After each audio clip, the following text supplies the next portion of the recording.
minority groups often face legal and social discrimination when building places of worship, especially in urban areas where many religions combine and intermingle with each other. This is mainly caused by the 2006 Joint Ministerial Decree, which requires, before you build a house of worship, that you obtain 90 signatures from your own congregation, 60 signatures from local residents that live near the area, and approval from FKUB, which is a local religious harmony forum to ensure that the local community work together, and then as well as approval from the local government. Now, there have been many instances where a Christian church, for example, met all of these requirements, and then they are still delayed or prohibited from obtaining their building permits and congregation permits. This is due to local government bias, where they refuse to just outright give the permit, intimidation from hardline conservatist groups such as EFP or Islamists, as well as many local harmony faith groups being dominated by the majority religion, which is Islam, and they often request that the congregation move elsewhere. And the significance of this case is that, first of all, Article 29, verse 2 of the Indonesian 1945 Constitution guarantees freedom of religion for all of its citizens. And then Indonesia's motto of Bhinneka Tunggal Ika, or unity and diversity, directly is in conflict with what is happening in Indonesia at this moment. As well as Indonesia having pledged political freedom, religious freedom, and they are also a member of the ICCPR, which ensures the political rights of all of its citizens. And despite all of these guarantees, their mottos, their constitutional rights, there have been many instances where Christian churches have been not allowed from building their own at a desired location. For example, first of all is GKI Yasmin in Bogor, where their permit was revoked despite a Supreme Court ruling allowing them to congregate together. Despite the Supreme Court ruling allowing them, the local government still refused to allow them to congregate at their church. So they were forced to worship on sidewalks or oftentimes never congregated together. Then there's GBI Sora, which is in Bandung. The pastor was forced to stop services after threats from local residents as well as hardline Islamists. And then lastly, St. Joseph Church in Tanjung Balai, Karimun. Their permit was blocked despite collecting over 100 legal signatures from their congregation as well as local residents. So next, if we can go to the SDG focus. So our group believes that this issue falls under SDG 16, which is peace, justice, and strong institutions. So we believe this is the case because it correlates with the right to have religious freedom and also the need for a transparent, just, and inclusive government. So because of this policy regarding the property rights and religious freedom, we believe that it makes it difficult for some groups, which we can say here is the minorities. It gives sort of a difficulty for them to actually be able to embrace this religious freedom that was given to them. Right, and it also creates an unequal and sort of unfair access to legal protection from the government. So this sort of policy can be used against these minorities, which causes a unjust sort of system when it comes to these religious places. So can we go to the next one in policy analysis? Okay. So we'll be going through this a little bit with the policy. So as previously stated, it was declared in the Joint Ministerial Decree number 9 and number 8 of 2006, where it was issued by the Indonesian Ministers of Religious Affairs and Home Affairs, or FKUB. And this policy is claimed. The supporters of this policy claims that the decree promotes harmony between different faiths, as it ensures that the locals do agree with the construction of this religious site. However, as it turns out, this legal pathway is just often used to obstruct the construction of new houses of worship, which might be fueled by maybe discrimination or other negative intents. Right. So our recommendation regarding this policy is that we would like to propose a change which allows congregations or religious groups to directly apply for permits directly to the Ministry of Religion instead of needing to go through all of this process, so that it will be a faster process and we'll have a more sort of official response. Okay, so next is. So the interviews, we first interviewed a pastor, Pastor Crisanto. He served in KBA, Suleiman. He has over 20 years of service. So in regards to Pastor Crisanto's policy-related concerns, it stated that he's mainly heard of stories from colleagues or the news about the legal challenges in politically sensitive urban areas. While rural areas have stronger interfaith tolerance. He said that it's not the people that's the problem, like the difference in faith, but it's more of a battle of churches, of like who wants more of the congregations. And then for the second interview, we interviewed Engineer Madasha, who is a civil engineer. He mainly has experience in constructing large buildings and obtaining permits for those buildings.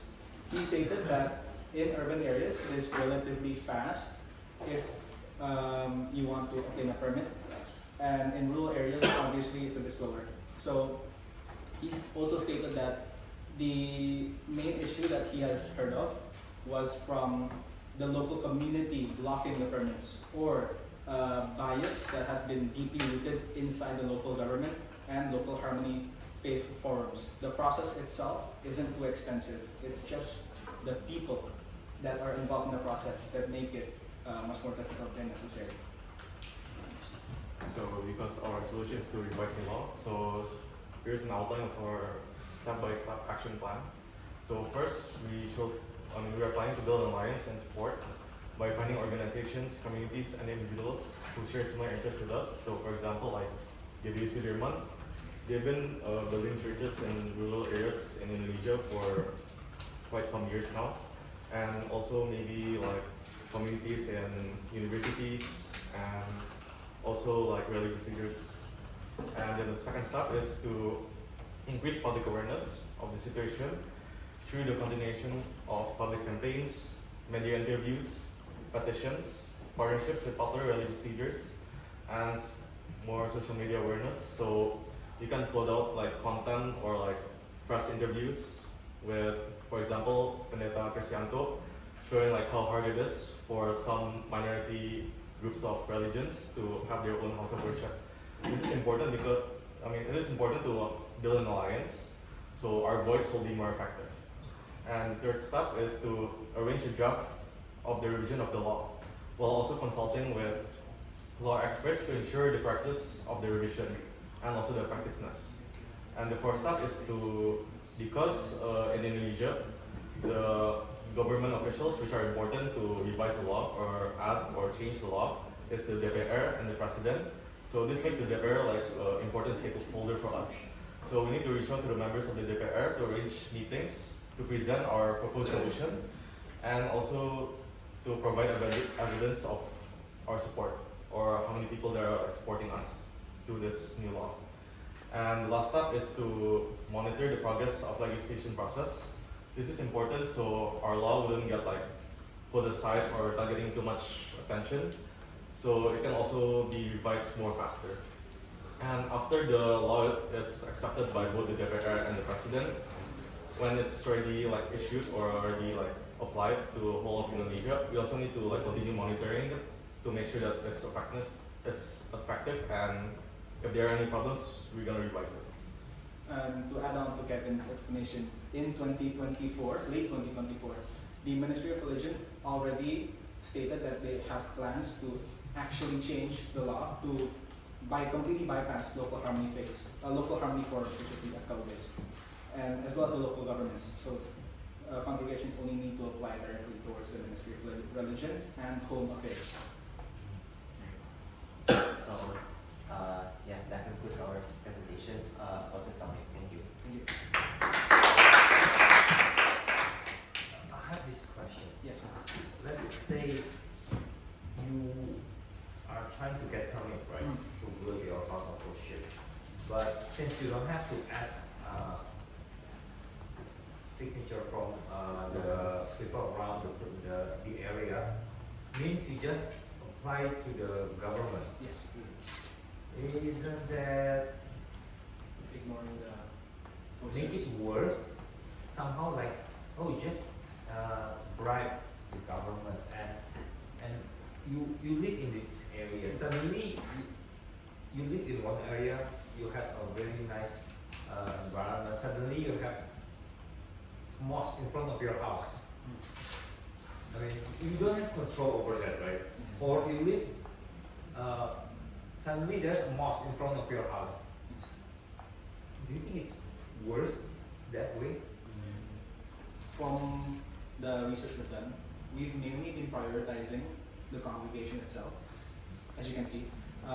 So the main issue that what we see right now is that congregations, minority faith congregations, have difficulty getting a place of worship at all in general. While many, the majority religion, which is Islam, they have really relatively easy access to getting permits. They can basically build anywhere. So for Muslims, they don't have issues with having a lack of access to places of worship. It's the minority faiths have a lack of access to places of worship. We wanted to have more ease of access for these minority faiths, even if that means sacrificing the voice that local Muslim residents may have. Whenever like they have a house and then in front of their complex there's suddenly a church, right? But unlike mosques that have call to prayers or stuff like that, when it comes to places of worship for Catholic faiths and Christian faiths, often the biggest disruption that Muslim residents may experience is every Sunday in the morning, in the afternoon, or at night. Parking gets incredibly difficult. But as you know, many homes, more upscale or middle class homes, they have their own driveways. So that is not much of an issue, or oftentimes they're in their own complex.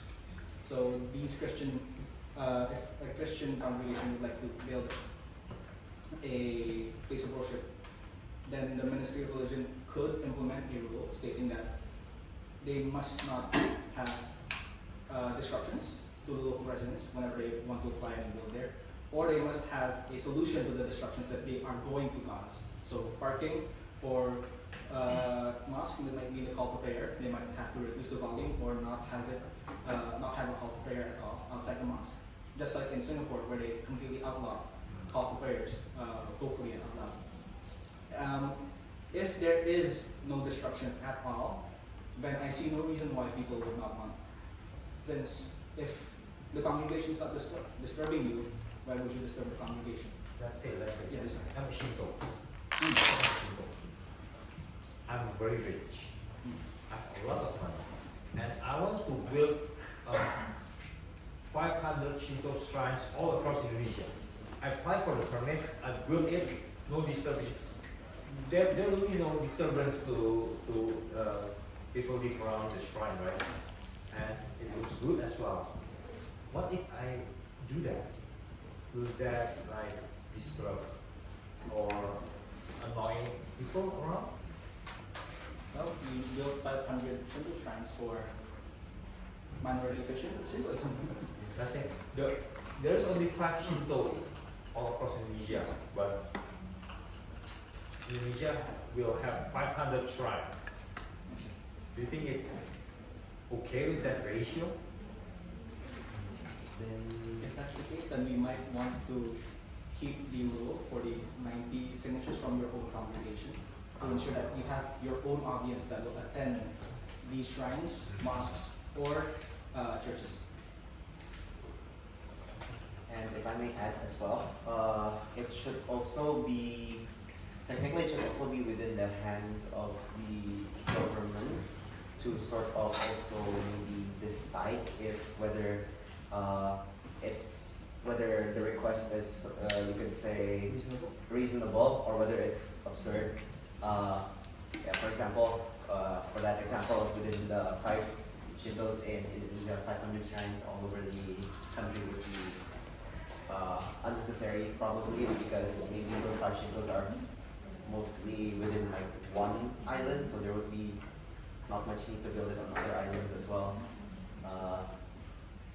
Just to save sort of resources, yeah, just to save resources as well. Yeah. Okay, thank you. Thank you. Thank you.